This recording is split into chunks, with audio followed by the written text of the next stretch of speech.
नमस्कार दोस्तों, स्वागत है आप सभी का आपके अपने चैनल द रिटेल इन्वेस्टर में।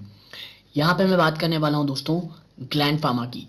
और ग्लैंड फार्मा आप कह सकते हैं कि ऐसा स्टॉक रहा जो निवेशक एक बहुत ज़्यादा एंथुजियास्टिक होके और एक समय में जो एक यूफोरिक रैली ग्लैंड फार्मा में देखी, वहाँ पे ऊपरी स्तरों में निवेश किए। उनको पिछले 2-3 महीनों में इतने भयंकर झटके लगे दोस्तों, 2-3 महीने भी नहीं। अगर मैं आपसे बात करूं, स्टॉक ने पिछले 6 महीनों में निवेशकों की कमर तोड़ के रख दी है नेगेटिव रिटर्न्स के ऊपर। निवेशकों को 43% से ज़्यादा का नेगेटिव रिटर्न मिला है। इतना ही नहीं दोस्तों, अब निवेशक इस बात को लेकर के डर रहे हैं कि क्या आईपीओ प्राइस से भी बहुत ज़्यादा नीचे चला जाएगा ये स्टॉक, क्या होने वाला है आगे। एकदम पैनिक मोड मचा हुआ है निवेशकों में। तो इस स्टॉक के ऊपर इस वीडियो के आधार पे मैं इस बात को बताने की कोशिश करूंगा कि ग्लैंड फार्मा अब आप कह सकते हैं बेस बनाने की कोशिश कर रहा है, और यहां से कोई भी एक बड़ी गिरावट आपको स्टॉक में देखने को शायद नहीं मिलेगी दोस्तों। और अगर मिलती भी है तो नेक्स्ट ऐसा कौन सा सपोर्ट है जहां पर आपकी नजर होनी चाहिए। वीडियो को अंत तक देखिएगा। एक बात और चर्चा करूंगा, क्यों एक बड़े निवेशक स्टॉक के ऊपर अभी भी बहुत ज्यादा बुलिश है। इसीलिए मैं कह रहा हूं, अगर निवेशित नहीं है दोस्तों तो स्टॉक काफी अच्छा है इन्वेस्टमेंट पर्पस के लिए, for a long term investment. और मैं आपको बता दूं कि मेरी या मेरी फैमिली मेंबर की स्टॉक में इन्वेस्टमेंट हो सकती है। तो अब विदाउट वेस्टिंग टाइम सीधा लेके चलता हूं शेयर प्राइस की तरफ। देखिए, ग्लैंडमार्क फार्मा लिमिटेड स्टॉक 1% की तेजी दिखाया दोस्तों। कितनी? 1% की तेजी दिखाया है आज के दिन दोस्तों। लेकिन अगर मैं आपको 6 महीने का डेटा दिखाऊं, आप 6 मंथ का डेटा देखें, स्टॉक आप कह सकते हैं 43%, 6 महीने में 44% ऑलमोस्ट स्टॉक गिरावट दिखा चुका है। और इतना ही नहीं, अगर जरा हम इसे थोड़ा ऊपरी स्तरों में दिखेंगे, पिक्चर को थोड़ी बड़ी करेंगे तो स्थिति और ज्यादा भयावह दिखती है। ऊपरी स्तरों से चेक करेंगे दोस्तों, स्टॉक एक समय में ऑलमोस्ट ऑलमोस्ट 60% की गिरावट दिखा चुका था दोस्तों। और अब थोड़ा सा बेस बनाने की कोशिश कर रहे हैं। देखिए, थोड़ा चर्चा करते हैं। ग्लैंड फार्मा ने जैसे ही लेवल्स टच किए दोस्तों, 6 आपके देखिए इसका 52 वीक लो अगर आप देखेंगे तो आप पाएंगे ये 1660 रहा है दोस्तों। कितना? 1660। तो 1660 ही रहा है, लेकिन यहां से छटक से आप कह लीजिए ऊपर की तरफ ये भागा था। तो जो 1660 है करेंटली एक बहुत बहुत बड़े सपोर्ट का काम कर रही है इस कंपनी के लिए दोस्तों।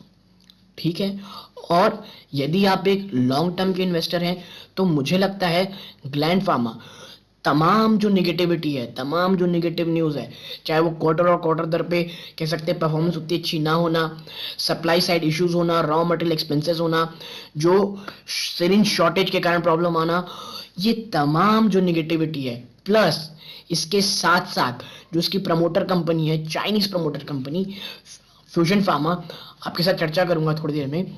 वहां पर उस कंपनी का एक्सपोजर रियलिटी स्टेट सेक्टर में बहुत ज्यादा होना, और यही कारण है, और रियल एस्टेट आपको पता है क्या हाल रहा है वहां पे, तो उस कारण एक बहुत निगेटिव सिनेरियो बनना स्टॉक में बड़ी गिरावट दिखा रहा था।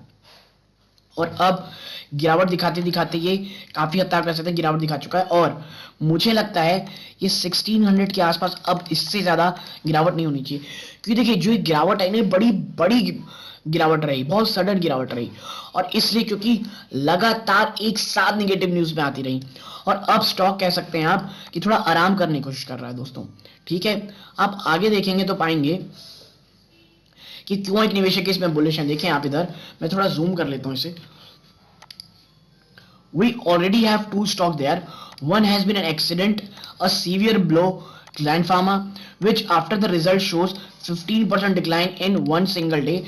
But I think that was more to do with some sentiments on Chinese promoter or something of that kind. Nobody knows the actual reason.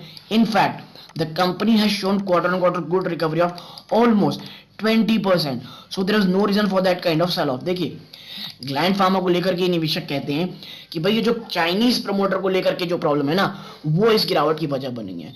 वरना क्वार्टर ऑन क्वार्टर आप देखेंगे तो ऑलमोस्ट 20% की शानदार रिकवरी हुई है दोस्तों। ठीक है, और वो सही भी कह रहे हैं, क्योंकि देखिए आप इधर आप थोड़ा रिजल्ट देखते हैं, ये सितंबर क्वार्टर का रिजल्ट है।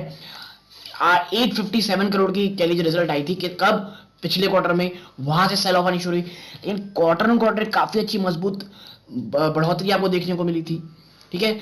और आप देखेंगे दो, यहां पे आपको देखने मिलेगा कि जो नेट प्रॉफिट है वो भी 229 करोड़ से बढ़कर 240 हो गया।